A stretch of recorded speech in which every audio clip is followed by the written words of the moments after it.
여러분 반갑습니다. 정문성 목사입니다. 하나님의 은혜가 여러분 가정 가운데 충만하게 되기를 간절히 기원합니다. 기도하겠습니다. 은혜로우신 주님 감사합니다. 오늘 말씀을 더 묵상하는 동안에 하나님의 영이 이 시간 함께하여 주시옵소서. 예수님 이름으로 기도하옵나이다. 아멘. 오늘 우리에게 주신 하나님의 말씀은 창세기 24장 61절부터 67절까지입니다. 제가 봉독하겠습니다. 리브가가 일어나 여자 종들과 함께 낙타를 타고 그 사람을 따라가니 그 종이 리브가를 데리고 가니라. 그때 이삭이 브엘라헤로이에서 왔으니 그가 네게부 지역에 거주하였습니다. 이삭이 저물 때에 들에 나가 묵상하다가 눈을 들어보매 낙타들이 오는지라. 리브가가 눈을 들어 이삭을 바라보고 낙타에서 내려 종에게 말하되 들에서 배회하다가 우리에게로 마주오는 자가 누구냐? 종이 이르되 이는 내 주인이니이다. 리브가가 너울을 가지고 자기 얼굴을 가리더라.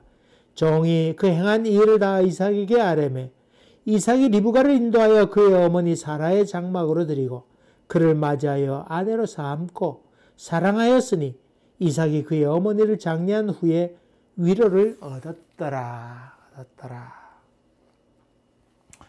지난주 그 맹랑한 소녀 리브가에 관한 얘기를 했습니다. 소녀라고 하는 말로 봐서 아주 어렸다고 하는 걸 알 수 있지요. 이 리브가가 따라가겠다고 하는 얘기를 하게 될 때에 아마 그 아브라함의 종 엘리에셀인 것 같습니다만은 이 리브가를 데리고 그리고 그 오빠 라반이 여종을 딸려 보냅니다. 그 유모도 딸려 보내고 또 여자 종들이라고 했으니까 두 사람 이상인 것은 분명합니다. 어쨌든 복수로 썼습니다.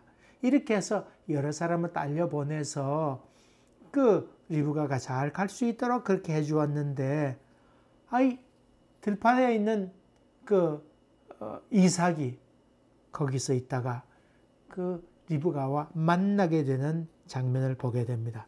성경에 보니까 묵상 중에 있다가 그러니까 기도하다가 그런 말도 되겠고 근데 저물 때라고 그랬습니다. 해가 뉘엿뉘엿 질 때니까 석양에 아주 벌건 그 태양이 지는 모습을 여러분 아마 생각하시면 되겠습니다.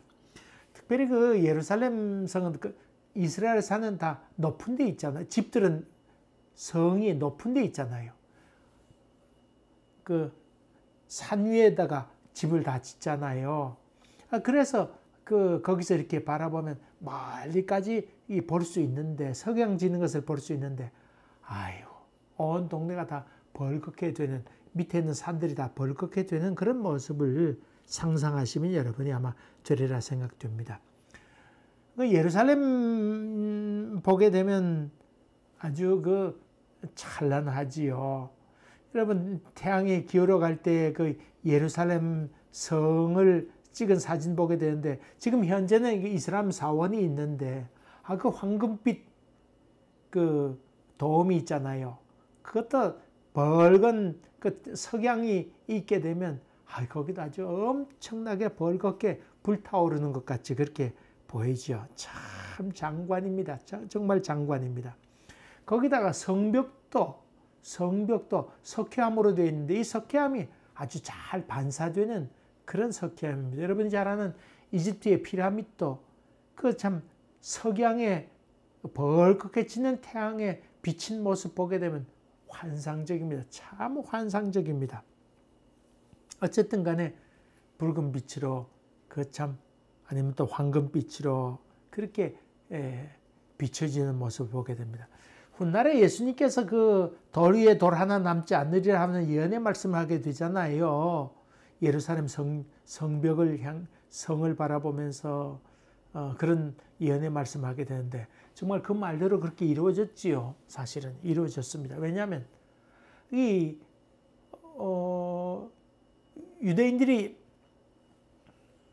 항복하지 않게 되니까 이놈들 맛 좀 봐라 그래가지고 계속해서 공격해대고 마침내 다 승리한 다음에 예루살렘을 쳐들어가 가지고는 뭐라고 얘기하게 됐냐면 그 석양에 그 벌겋게 달아오르는 예루살렘 성벽을 바라보면서 로마 장군이 얘기합니다. 저거 돌하고 돌 사이에 황금이 들어있다. 황금으로 그것을 이었다, 넣었다. 그런 그 소문을 내게 되지요. 그랬더니 로마 병사들이 예루살렘 성을 점령한 다음에 그 쇠막대기 같은 거로 돌을 하나 다 드러냅니다. 뭘 찾으려고? 황금을 찾으려고. 그래서 돌 위에 돌 하나도 남지 않으리라는 말씀이 그대로 이루어지죠. 로마 군사들이 다 회파했습니다. 다 부셔버리고 말았습니다. 하여간에 이 이삭은 묵상 중에 들판에 있었습니다. 근데 40살 난 그 이삭이 했던 기도가 무엇일까요? 아내를 구하러 갔는데 그거 참 자기에게 중대사 아니었겠어요?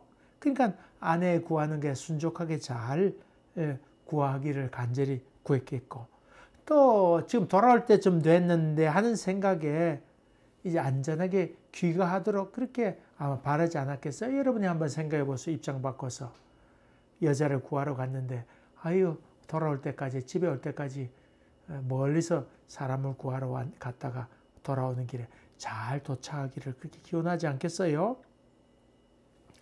무엇보다도 그 엄마가 죽음으로 말미암아 참 그 빈자리가 많이 있었잖아요. 그 자기의 빈 마음을 어떻게 채울까? 거기에 꼭 맞는 사람을 붙여달라고 그런 기도도 하지 않았을까요? 여러분 그런 생각하면서 이것 기억하시면 되겠습니다. 지금 이삭은 나이가 얼마예요? 40살입니다. 40살. 자기 엄마가 37대 죽었는데 40살 때 그 아내를 얻게 되는 때니까 한 3년 정도 마음에 아주 많이 좀 우울하고 좀 답답한 마음 많이 있었으리라 그렇게 추측하는데, 그 일을 위해서 이삭이 들판에서 간절히 기도하지 않았을까요? 그 다음에 그 장소가 나오는데 성경에는 장소에 관한 얘기가 여러 가지 나옵니다. 물론 뭐 상습적으로 나오는 것이 있고 그렇지 않은 부분도 있습니다만은 구약 성경에서 그 푸른 숲에서라고 한 단어가 자주 등장합니다. 여러분 흔히 푸른 숲이라 그러면 이야 참 우거진 숲 속에서 좋겠구나 이런 생각. 더군다나 이스라엘 땅에는 아주 햇빛이 내리쬐니까 보통 낮에 일하면 안 되죠. 뭐 쓰러지죠. 그러니까 낮에는 물 한 2리터 정도는 기본적으로 먹어야 견딜 수 있는데 우거진 숲에 이렇게 있으면 얼마나 좋을까 그런 생각이 쉽습니다만은 근데 사실 그렇지 아니합니다. 성경에 보면 푸른 숲에서 이런 말이 나오는 것은 음란을 상징했습니다. 다시 말하면 바알신을 섬기는 사람들이 있었는데 바알신에게 제물을 바치고 난 다음에 거기에 있던 여자 사제들 하고 숲속에 들어가서 성적인 행위를 하게 되면 아예 감동되어서 하늘에서 비가 내리게 된다 하는 생각을 저들이 갖고 있었습니다. 그러니까 그런 성적 행위를 어디서 했냐면 숲속에 들어가서 했지요. 그러니까 성경에 나온 푸른 숲이라고 하는 것은 구약적인 의미로 본다 그러면 아주 음란한 것, 그런 것을 뜻하지요. 숲에서 여자 사제와 성적인 관계를 맺었던 것이니까 너희가 푸른 숲에서 라고 하는 말이 여러 번 거듭되어 나옵니다. 또 장소로 말하자고 하면 강가에서라고 하는 말이 사도행전에 또 나오죠. 사도 바울이 선교행하다가 강가, 새벽에 일찍 강가에 가서 그런 말이 나오죠. 유대인들이 일찍 강가에 가서 예배를 드리는 그런 일이 있었는데 거기에 들어가서 저들에게 전도했던 일을 보게 되죠. 물론 사도 바울이 회당에 가서 전도하는 경우도 있었습니다만은 그렇지 아니하고 회당이 없는 경우에 그 여인네들이 일찍 저 강가에 가서 경건한 시간을 가졌던 사람도 있었는데 거기 가서 복음을 전한 이야기가 사도행전에 나오죠. 그 다음에 오늘 말씀처럼 들판이라는 얘기가 나오는데 여러분이 잘 아는 세례 요한 같은 경우 광야 아니겠어요? 광야의 외친 자의 소리다. 그런 말씀이 나오는데 이 들판에서 묵상하고 깊은 영성생활하게 됐지요. 여러분이 잘 아는 이 사도 바울 같은 경우에 고향 땅에 가게 되고 다소 지방에 있는데 거기 있으면서 아라비아 광야로 가서 거기서 신학을 정립하게 되죠. 자기가 만났던 예수, 그리고 구약에 나타난 여러 가지 말씀들, 계시의 말씀들, 그리고 저분을 만났는데 그 예수가 누구냐 하는 것을 정립하는 기간을 가졌다고 볼 수 있죠. 그런 점 본다면 사실 그 사도 바울의 고백처럼 그가 아라비아에 가서라는 말이 나오는데 광야죠, 뭐 광야. 광야에 가서 신학을 잘 정립하였다가 체계적으로 잘 논리적으로 세웠다고 그렇게 볼 수 있죠. 그래서 사도 바울의 서신이 나오는데 서신의 이야기들이 그런 얘기들이 많이 나오지요. 예수가 누구냐 하는 얘기가 잘 설명되어 있습니다. 이렇게 해서 사도 바울이 광야에 가서 아주 책 있게 성립한 것도 있겠고, 또 세례 요한 같은 경우 광야에 외친 자 아니겠어요? 그런 자 본다 그러면 광야라고 하는 것은 떨어져 있는 곳, 외로운 곳. 그러면서 동시에 깊은 영성생활. 그래서 옛날 많은 사막의 교부들이 많이 있게 됐죠. 아주 오진 데 가서 거기서 나오지도 않고 거기 있으면서 깊은 기도 생활하면서 하나님과 깊은 영적 교제를 나누었던 것. 그게 광야였습니다. 여러분, 하나님의 음성을 듣는데 장애되는 것이 무엇이 있을까요? 특별히 두 가지를 들을 수 있는데, 하나는 시끄러움. 너무 시끄러워요. 이것저것에 시끄러워요. 이 소리가 들리고 저 소리가 들려서 정말 세미하게 하시는 하나님의 음성을 듣기가 어렵지요. 어렵습니다. 어렵습니다. 그 다음에 그 분주함이라고 그랬어요. 분주함. 뭔가 정신없이 바쁘게 돌아가게 될 때 하나님의 음성을 잃어버리기가 쉽게 되고 들을 수조차 없게 되는 일이 종종 있게 되지요. 이 시끄러움과 분주함이 있는데 이런 것을 떠나는 곳, 그것이 소위 광야라고 볼 수 있습니다. 조금 전에 얘기했던 그 세례 요한 같은 경우 광야에 외친 자의 소리다. 이 말은 아무리 외쳐도 반응이 없는 그런 아주 응답이 없는 세대, 소위 영적으로 무지한 세상에서 그런 의미가 광야에 외친 자의 소리였죠. 그 예루살렘에 많은 유대인들이 있었고 메시아를 기다리는 사람이 많이 있었지만은 정작 예수를 기다리는 사람이 없던 때에 세례 요한은 광야에 외친 자의 소리로 불러도 대답 없는 그들을 향하여 광야에 외친 자의 소리다. 그런 의미가 있겠고, 또 다른 반대적인 의미로 본다 그러면 광야에 외친 자의 소리라고 하는 것은 깊은 영성을 의미하죠. 메뚜기와 석정을 먹으면서 까칠까칠한 낙타 털옷을 입으면서 광야의 생활 고행을 해가면서 맑고 깨끗한 소리를 외치려고 애썼던 사람, 바로 세례 요한이다. 그것을 얘기합니다. 그런 점 본다 그러면 광야라고 하는 게 그런 의미가 있습니다. 한데 난 성경에 나오는 이야기들이 많이 있습니다만은 그중 아름다운 책이라 할 수 있는 게 룻기 같은 경우 참 아름답지요. 시어머니와 며느리와 깊은 그 참 사랑의 관계.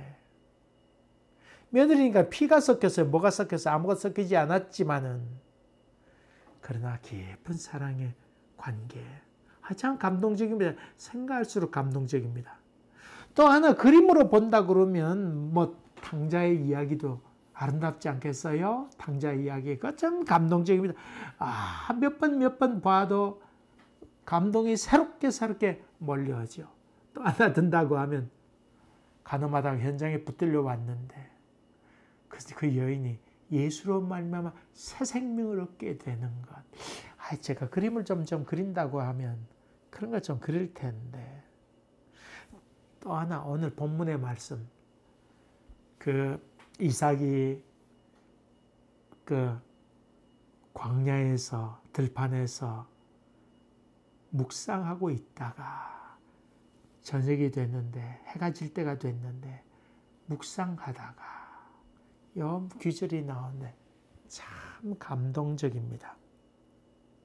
여러분, 그림 가운데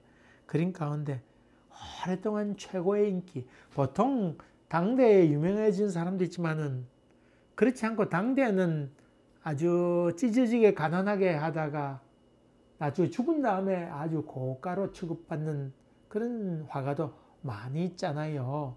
예컨대 빈센트 반 고흐라고 하는 사람, 네덜란드 사람인데 반 고흐 같은 경우 그렇죠. 참 어렵게 지내게 됩니다. 근데 반 고흐가 크게 영향을 받았던 것이 있는데 하나는 밀레입니다. 밀레라는 사람이고 또 하나는 일본의 그림입니다. 일본의 춘화의 영향을 많이 받았죠. 그래서 그 고흐의 그림을 보게 되면 일본의 풍이 좀 많이 나옵니다. 또 일본 사람들도 반 고흐의 그림을 아주 또 좋아합니다. 아주 좋아해서 종종 일본에 있는 그 문화관에서 종종 전시하는 네덜란드 작품을 전시하는 경우도 많이 있지요. 근데 밀레가 했던 그림 가운데 유명한 그림 있죠. 뭡니까? 맞습니다. 만종이라 그림인데 이거는 해질녘에 그 두 농부인 부부가 기도하는 모습, 그것을 그렸지요. 그것은 원래 밀레는 어느 나라 사람이에요? 맞습니다. 프랑스 사람입니다. 프랑스 사람인데 미국에 있는 돈 많은 사람이 그림을 하나 그려달라고 그래서 그림을 그려주게 됐는데 그림을 요청한 사람은 죽게 돼서 그림을 갖지 못했지요. 근데 밀레가 그린 그 그림을 보고는 온 사람들이 다 그림을 살라고 난리법석 치게 되는데 이때 프랑스 정부가 그 밀레의 그림 만종을 사들이고 이것을 루브르 박물관에 이렇게 보관하게 되죠. 그래서 지금 현재 프랑스의 루브르 박물관에 그 전시되어 있습니다. 이 석양의 농부가 있는데 만종 그 그림인데 그 멀리 들판이 이렇게 있고 석양에 해가 이렇게 지는데 주로 그 밀레가 석양에 해 지는 모습을 많이 그렸습니다. 일하는 모습을 많이 그렸지요. 근데 그 들판 넘어서 저 끄트머리 지평선에는 교회가 있죠. 근데 뭐 사람들이 교회 종소리를 듣고 기도하는 모습이라고 하는데 그럼 종소리가 어디 뭐 그림에 나타납니까? 근데 그 그림을 보는 순간에 이야, 저 사람들이 그 성당에 교회 종소리를 듣고는 저렇게 기도하는구나. 그렇게 알아차리게 됐죠. 그 밀레가 아주 종교적인 그림을 많이 그렸지요. 그 이유 가운데 하나는 어릴 때에 교회 목사님들로부터 두 분이었는데 그 라틴어도 배우고 또 하나 언어를 배워서 공부하는데 아주 도움이 되고 일찍부터 그런 신앙생활을 잘 해서 그 모든 그림 가운데는 상당히 종교적인 그림을 많이 그렸다고 합니다. 제가 생각하는 건데 뭐 어릴 때 그렇게 교회 다녔다니까 이삭의 얘기 더 듣지 않았을까요? 오늘 창세기 25장에 있는 24장이죠. 24장에 있는 말씀을 봉독했습니다만은 24장에 그 이삭이 들판에서 묵상 중에 이 말도 아마 영감으로 그에게 다가오지 않았을까요? 뭐 이건 제 추측입니다. 그러니까 믿거나 말거나입니다. 어쨌든 간에 깊은 감사의 기도를 드리는 그 이삭의 모습을 볼 수 있습니다. 이제 멀리서 약된 무리가 오게 되는데 이삭이 가까이 가게 됩니다. 아, 이제 드디어 오는구나. 아마 자기 아내를 구하러 갔던 사람의 모습인 줄 당장 알아차리고는 가까이 아마 걸어가게 된 것 같습니다. 이때 리브가가 낙타에서 내려서 종에게 묻습니다. 누구냐고, 저 사람이 누구냐고 그랬더니 내 주인입니다.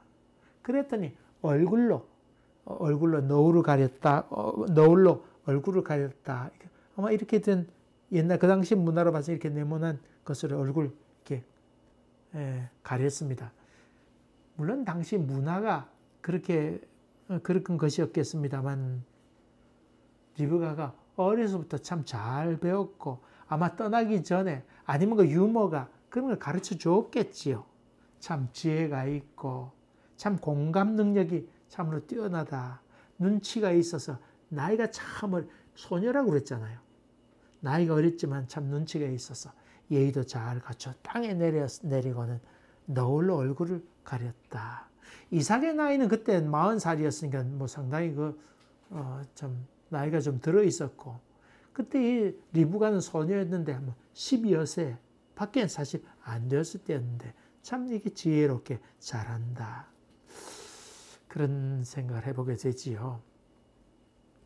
이제 내려서 아마 자기 장막으로 데려갔겠지요. 이 종은 이삭에게 있었던 이야기 자초정을 쭉 얘기합니다. 무슨 내용이었을까요?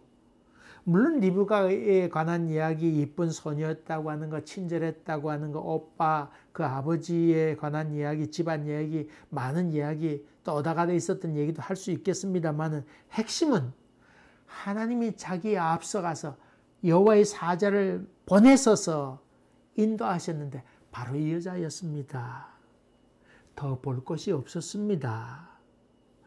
아마 그 라반과 그 아버지가 했던 말, 우리가 하나님께서 하신 일들에 대해서 가타부터 더 이상 말할 것이 없습니다.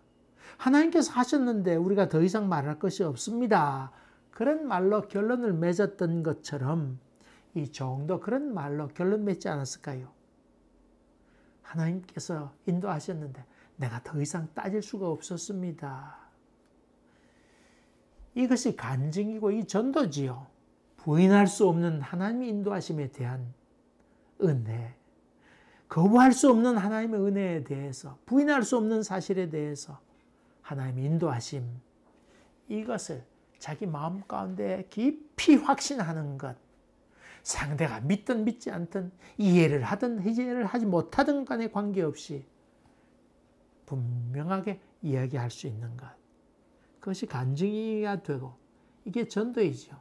여러분, 교회 나오란 말도 참 귀한 일입니다만 더욱더 귀한 것은 아유, 하나님께서 이렇게 내 가운데 역사하셨노라고 확신에 차서 이야기하는 것, 더욱더 중요하죠. 내 가운데 역사하셨던 주님의 음성. 이제 결혼하고 리브가를 사라의 장막에 들였다. 그 아내로 삼았다. 사라가 죽은 후, 자기 엄마가 죽은 후에 좀 우울했는데, 울적했는데, 텅 빈 마음이 있었는데 위로가 되었다. 그런 말이죠. 리브가가 위로자가 되었다는 말입니다.